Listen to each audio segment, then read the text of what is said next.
You're listening to The Hardcore Truth, where the headlines get stripped down to what's real. No filter, no fluff, just facts, fire, and the kind of hardcore honesty that the world is missing. I'm your host, Logan Slaughter, and this is The Hardcore Truth.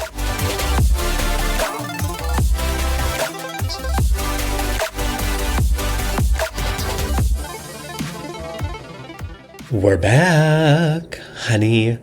And I am strategically wearing my waiting for the big, beautiful obituary hat because I have caused quite the ruckus on the interwebs over the past few days due to this hat and wearing it at the No Kings March. I was lucky enough to participate in the New York City No Kings protest, and I was invited by my good friend Marty Gold Cummings to march in the front line and carry the banner, the official banner of the official New York City anchor event for No Kings. And I was like, baby, I'm wearing this hat. And what I wasn't ready for was what the fallout was. Girl, I have been dragged through my local community Facebook for the town I live in. I've been called a groomer.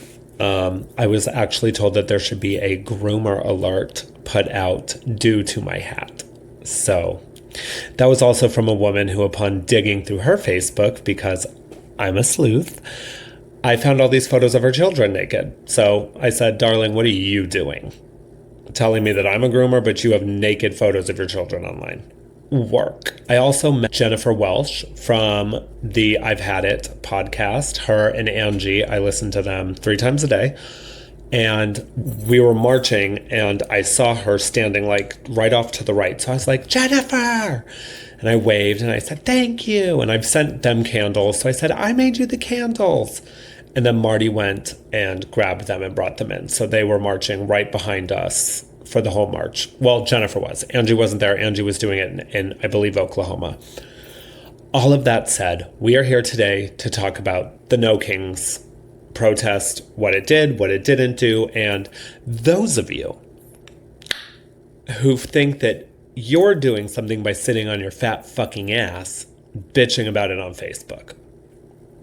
So let's get into it. October 18th, New York City, Washington, D.C., Chicago, Boston, and small towns and major cities across the United States and, quite honestly, worldwide. Crowds in the streets, cardboard signs that looked like some of them were drawn with last night's mascara, but one phrase everywhere: No Kings.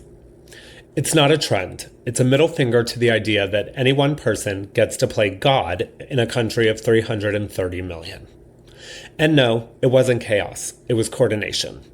Thousands in all cities, more around the country, every single one of them done waiting for another press conference full of fucking excuses.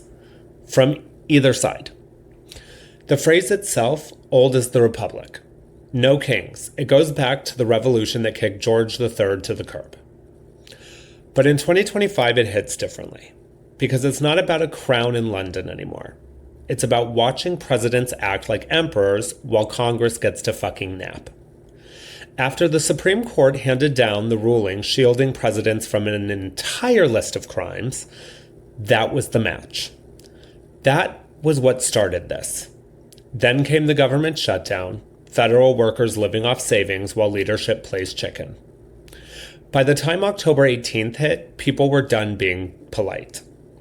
In D.C., they marched from Union Station to the mall. Teachers, postal workers, off-duty nurses, and veterans.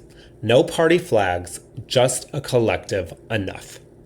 In New York City, we packed Times Square. Projection screens flashing No Kings up on the side of glass towers that are built on tax breaks.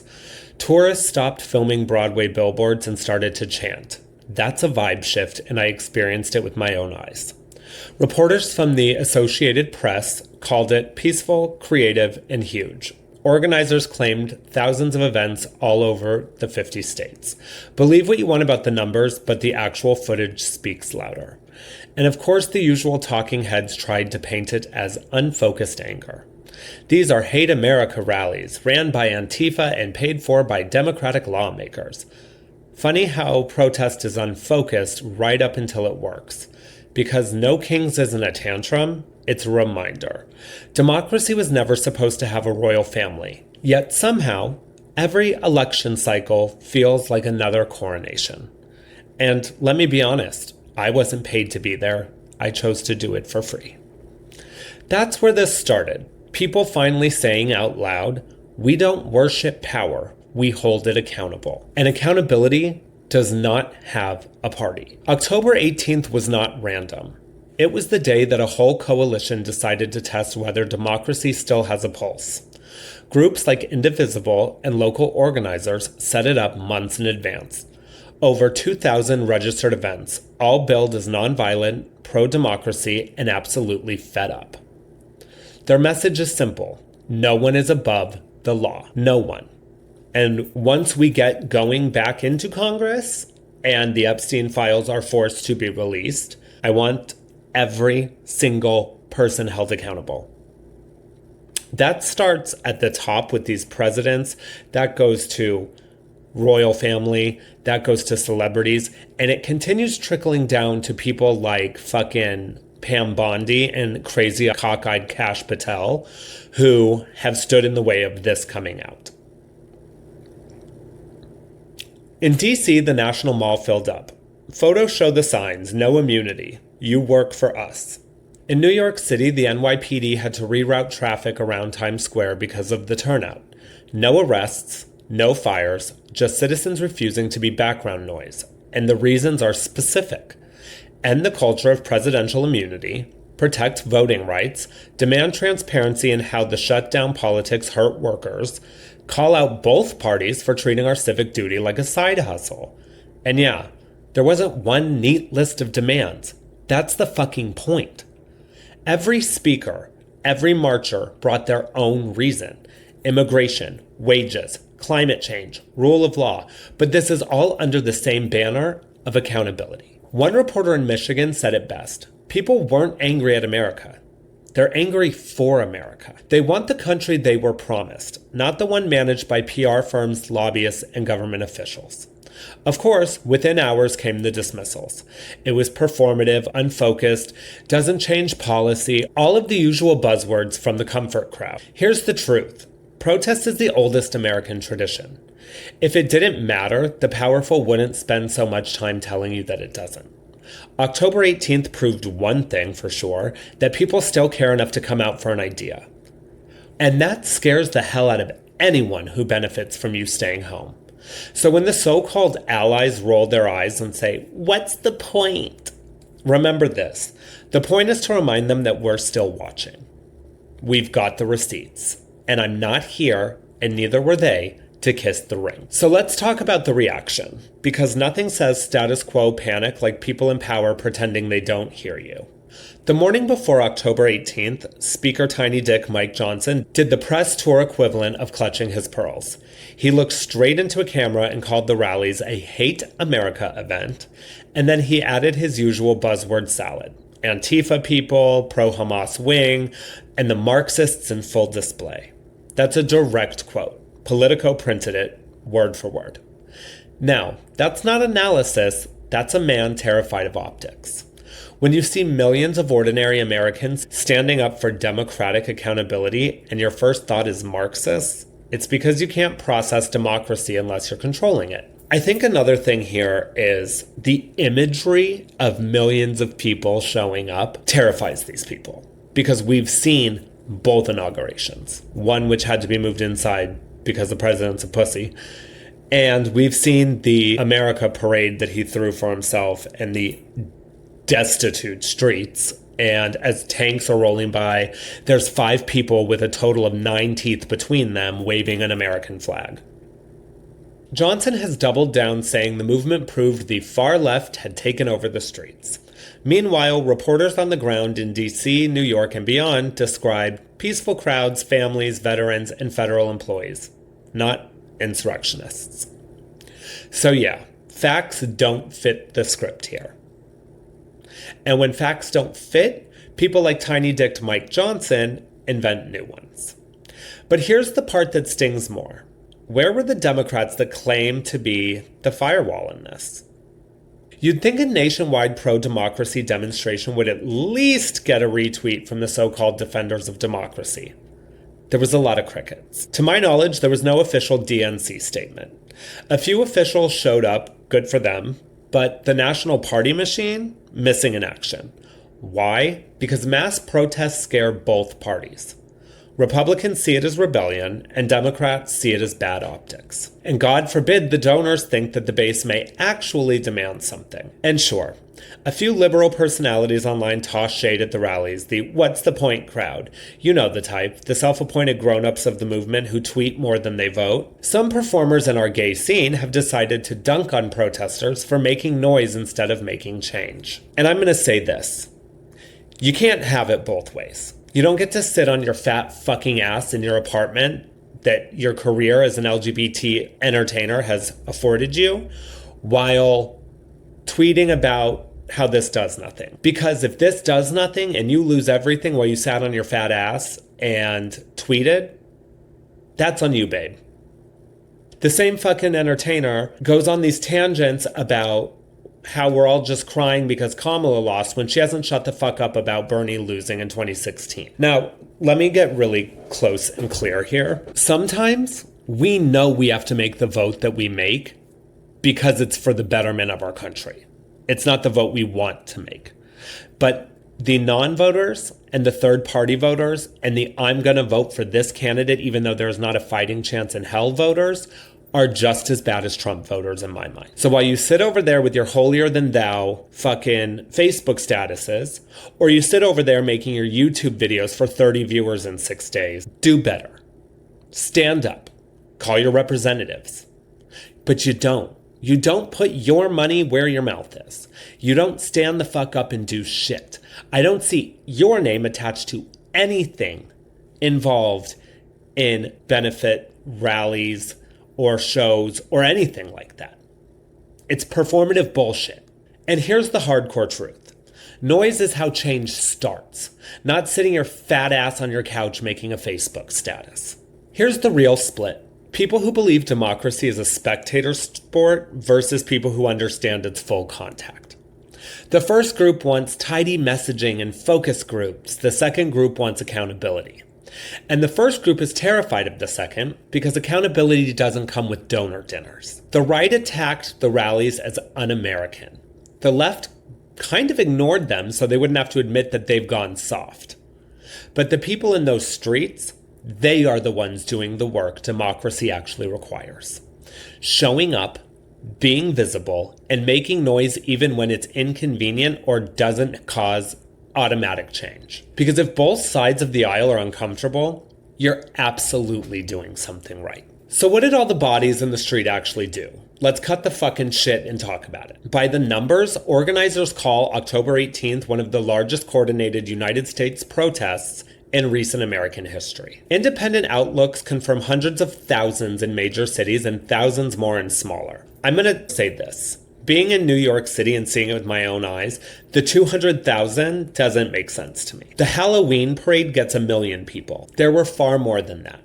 I believe that these numbers are being based off of the people who RSVP'd. I didn't RSVP, and I got to march in the front and hold a banner. So I'm telling you, from first eye account, there was far more than 200,000 people at the New York City March. That alone resets the narrative. Civic engagement isn't dead. It's being ignored. Final estimates are coming in around 7 million people in total, but I tend to believe that it was more than that. In Washington, D.C., after the rallies, a handful of congressional offices, mostly progressive caucus members, publicly thanked demonstrators for quote-unquote reminding us who we work for. Sure, no policy overhaul, but acknowledgement matters. It forced the topic of executive overreach back onto talk show panels and Sunday news tables that had already moved on to the next horse race headline. And in today's world, that is daily. Meanwhile, Republican leadership used the turnout as proof they need to quote-unquote tighten order. Last week, prior to the protest, Johnson floated another security review for federal protest permits, because nothing says freedom like more paperwork. And while that idea is stalled, it shows the reflex. Protest equals threat. The White House response? Calling everyone terrorists and Antifa, or labeling Antifa a terrorist organization and praying for violence so that they can get what they want, the Insurrection Act. But here's what did change. Grassroots networks multiplied overnight. Discords, group chats, and mailing lists, every organizer I've spoken to said new volunteers tripled leading up to October 18th. And smaller follow-ups are set to pop up within weeks. Teach-ins on voting rights, climate marches under the same No Kings type banner, and local court watch groups forming to track executive branch cases. That's infrastructure, and movements live or die on infrastructure, not headlines. The media tone shifted as well, leading up to the chaotic mass protest, and then the day after, peaceful civic movement with staying power. Turns out receipts matter, because when you have video footage, you can't say that it was something it wasn't. And the public, polling from a few outlets showed a bump in concern about the presidential immunity and overreach, meaning that the message landed. Maybe not as legislation yet, but as awareness. And that's how you move in politics, inch by inch, headline by headline. Here's the part you're not going to hear in campaign ads. Change doesn't always show up in a bill number. It shows up in fear. The moment that the elected realize the crowd might not be theirs anymore, they start rewriting their talking points. That's leverage. So what comes next? No Kings organizers say they're planning regional actions tied to court rulings and budget deadlines, keeping the pressure where it hurts most, visibility. And visibility is oxygen for any democracy on life support, which is where we're at. Whether you loved the rallies or hated them, they proved something undeniable. Americans are still willing to stand in the street for an idea bigger than a party logo. The job now is turning that noise into structure, committees, candidates, watchdog groups, so that the next time the powerful pretend not to hear, they're the ones standing outside explaining themselves. So here we are, a country that still calls itself a democracy, that is still able to call itself a democracy, still salutes the flag, still tells kids in civics class that power comes from the people, while the people have to march to prove they still exist. Imagine forcing children every day to state the Pledge of Allegiance with the words, with liberty and justice for all while knowing that that is a damn fucking lie. October 18th wasn't a perfect day. It didn't topple governments or rewrite laws overnight. But it was proof of life. Proof that beneath the cynicism and the noise, there are millions who still give enough of a damn to show the fuck up. The pundits will say nothing changed. And that's because they measure change by stock tickers and donor lists. Real change starts lower. It starts at the sidewalk level, where strangers hand each other signs and decide that they are not alone. Every movement in this country's history has started that way. The abolitionists, the suffragettes, the labor organizers, the Stonewall movement, civil rights marches, none of them began with a majority. They began with the uncomfortable few who refused to wait for permission. October 18th lives in that same lineage, whether the establishment or the people on the sidelines like it or not. Now the question is, what do we do with it? You can't camp out on adrenaline forever.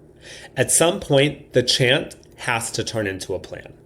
That means voting, organizing, calling your representatives, run for something, build systems that make protest the starting point, not the end point. And I beg people, if you are one of the people who thought this did nothing, do something that will do something in your mind.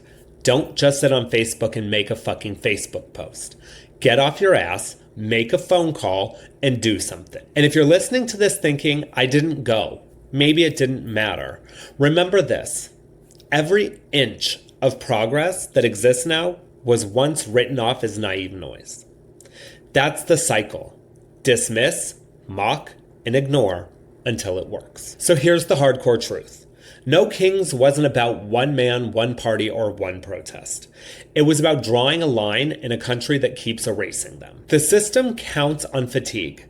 It feeds on exhaustion. When you stop showing up, it wins. The people in DC, New York, and everywhere else didn't show up because they thought it would be easy.